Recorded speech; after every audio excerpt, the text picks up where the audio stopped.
is no longer needed, or not needed very much, because of plastics, because of new kinds of technology that get around the traditional ways of having.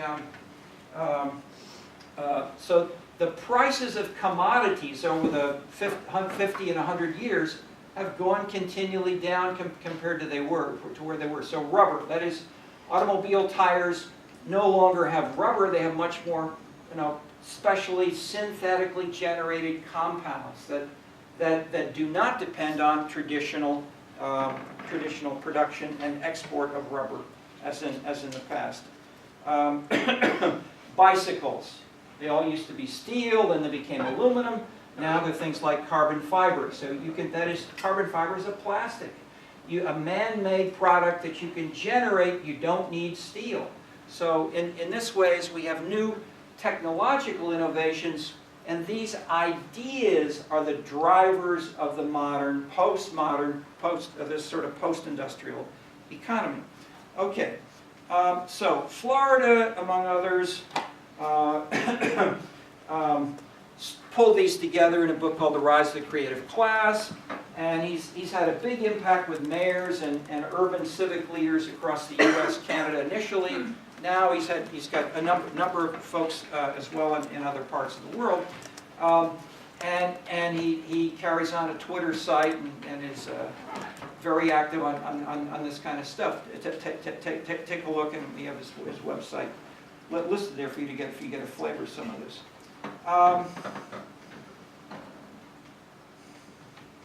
One way to lead into this is to ask, what are the causes of economic development? And so, in the past, there were land, labor, capital, and management, that these led to economic development. Gary Becker added human capital. And human capital is basically saying people who are more highly educated have more smart. So he didn't put it those in exactly the same way. But Florida's picked up on this and basically saying it's not just people who are educated, it's because they're smarter. They have ideas that do things better, either more efficiently or more aesthetically creatively. And so these in turn can lead to money and machinery being used more efficiently. And that's great. So this is theory 1, theory 2, theory 3. We talked last time about amenities. Why aren't you going to move to that small town of 2,000 in North Dakota? Because you, except for 4 of you, you have to go. But the rest of you stay here because of the amenities in Chicago, New York, and LA. And the amenities keep you here. And therefore, if you're a mayor, invest in amenities, because everybody in this class just agreed to give you $50,000 each. You said so on Monday, right? So if we're mayors or council members, we got to take that seriously. You're willing to invest a whole lot to stay in those locations that give you non-market goods that you don't have to pay for.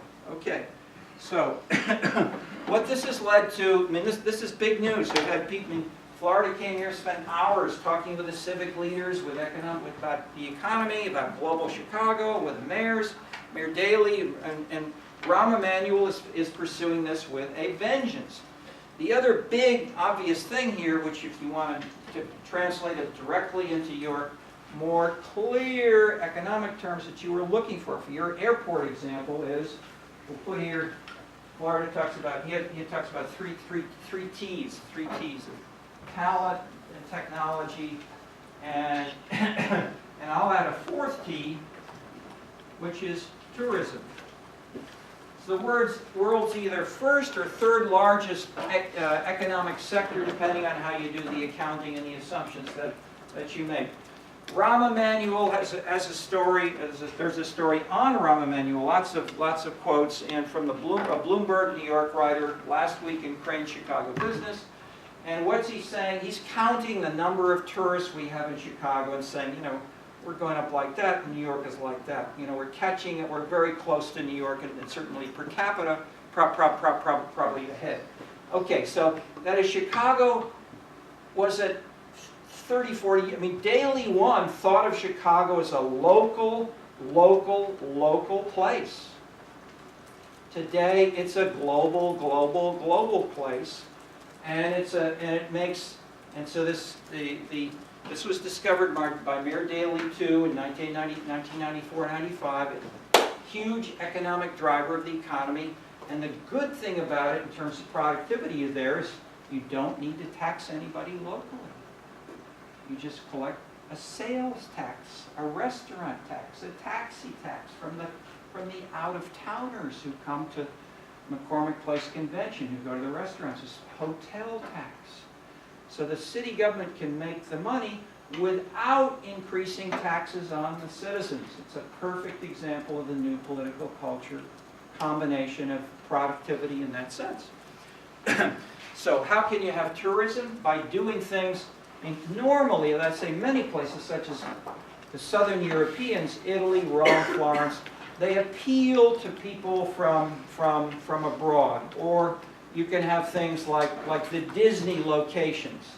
The Disney World in Florida and California, they're not selling you Florida or selling California. They're selling you a created kind of attraction which is just for tourism. By contrast, in Chicago, the perspective is localism.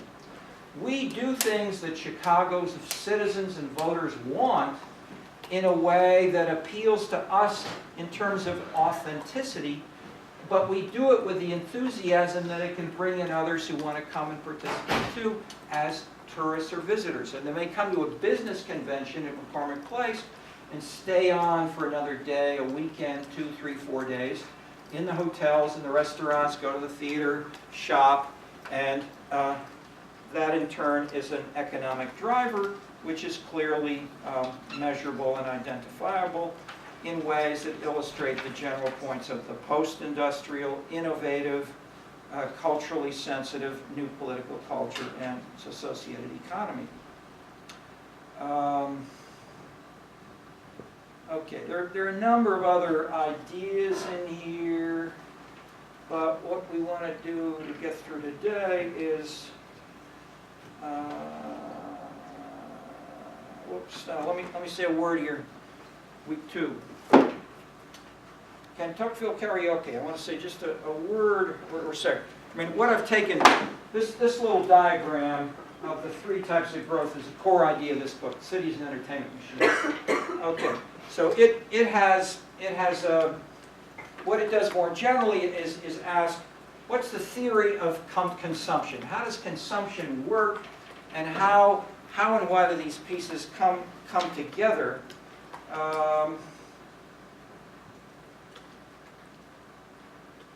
We'll go into more of the consumption themes next time. Yes, I want to talk more. We'll talk more about that next time. The linkage here with Florida and with the innovation and with the political culture point, which is the main topic of this week, is that there are 2 big theories that are widely used in the West, which we discuss here. The first is the economy, which I mentioned from Schumpeter, Jane Jacob, Florida, that innovation drives the economy. Innovation leads to economic growth. The second one is Tocqueville. Put them in a little box here.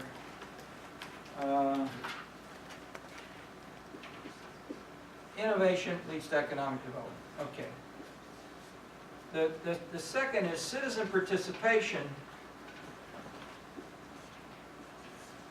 leads to trust and leads to legitimacy of the political system. This is Tocqueville, enhanced by Robert Putnam in his book Bowling Alone and others. And the point is, these are 2 major drivers of theory and a practice in much of the Western world. But these are the 2 of the biggest ideas of political science and economics. that if you want to legitimate the political system as declining, as the hierarchy is declining, give people a vote. Let them participate. Listen to them. Don't just beat them up or shoot them if they deviate. You know, try to be more democratic and participatory. And that core idea is the Tocquevillian theme, that people will trust more if they can participate. Okay. The interesting point about both of these big ideas is that when you take them to Asia, and we did this usually with the, say, advanced PhD students and Asian colleagues, and we look at them there, we talk with them and ask them about this. They don't understand, or they say what? We say, and basically a number of tests have shown they don't work in Asia. Asia's different. So then the question is why? I mean, if things are different. So one example, Seok-Go Kim did a PhD. He had a standard measure from all around the world, the ISSP, of how much people trusted the national government, how much do they trust the military, how much they trust the media, how much they trust political parties, how much they trust people in general, how much they trust their friends, and measured that in Asia, in Korea, in Japan, in China, as well as in Southern Europe, Northern Europe, Eastern Europe, so forth. And then he correlated with how much are you a member of civic organizations? Are you a member of the Lions Club, Kiwanis Club, a church, and so a union? And he added these up and generally found that those individuals, that is, he didn't just add them up, he took individual by individual. This was individual survey data of citizens. About 100,000 citizens, something like that, country by country. And he found Tocqueville works, this is right, in the Protestant countries of Northwestern Europe. In the US and Canada, Australia, it works fine. In Korea, it's 0. Those people who participate more do not have more trust. Russia, same thing. Brazil, same thing. Portugal, same thing. So certain countries, certain regions do not have the Tocquevillian dynamic working. Okay, when we saw that, we said, hey, this is important. Then just one example, we said, you know, why might this be true? You know, what's going on? And the two big answers that basically we've are the assumptions, the values about what's right and wrong, and expectations that if it's egalitarian individualism, if you feel it's right and proper that everyone should have access to and should participate in a sort of Western individualistic, and a stronger version, a Calvinist mode, stressing more egalitarianism and the town meeting of New England, then this is the archetype. This is how it ought to work. This is what you learn in your extracurricular clubs in high school and in universities and colleges. Everybody does it that way. We follow Robert's Rules of Order. Okay. They don't have that with the CCCP in China. You do not, as I spoke to a Japanese, I gave a lecture on this to the Japan Political Science Association, 800 political scientists, and I stayed for 2 weeks in Tokyo. I talked to all the Japanese one by one, all the ones I could find, asked them, you know, tell me how things work here. So they said immediately, again, Japan has no democratic tradition. I said, well, why not? I mean, what do you mean? Classically, if the emperor would come to a village and one farmer would give him a petition with, say, 100 signatures, this is bad, this should be changed, we have a corrupt leader, you should change this mayor, whatever, you should change this policy. It was known that he, the farmer who gave the petition to the emperor, would be hung. You may not protest, you may not challenge the emperor. So he would give his suicidal note, but the emperor and his staff would read these petitions, and often they would follow and implement them. Okay. Several Japanese political scientists told me this again and again, as illustrating how this is not the West. that there's a sense of hierarchy which is so strong, reinforced by Confucianism, and a religious sense of the family, of obligation, of hierarchy, respect for the elderly, and so forth. That the underlying values are there, but at the same time, as I mentioned, the internet can be a way that you can, within China, for instance, not have democratically selected leaders, but nevertheless implement the policy more efficiently than they would do in Taiwan, which is nearby, shares a lot of culture, but does not necessarily. I gave you that example already earlier from Jean Lin's work as a journalist in the two countries. Okay, so the title of the book is Kentuckville Karaoke, and the answer we'll pursue further in this section on the arts, but basically the bottom line is arts and arts participation, like singing karaoke together, is a way within a hierarchical society that if we look at how do people live, how do they spend their time? A little less now, but 20, 30 years ago, classic in China, Japan, Korea, the workers and their leader would often go to a bar or restaurant and have dinner and drinks together, and then they would sing karaoke. They would talk. That is, they would build, in a sense, solidarity. They would spend this time together, drinking, talking, eating, and so forth. And it seems to have given a sense of legitimacy in ways that do not involve a civic organization or a church. So if you ask in China, Japan, Korea, do you belong to civic organizations, and you count them up, some people may say, no, I only go to work.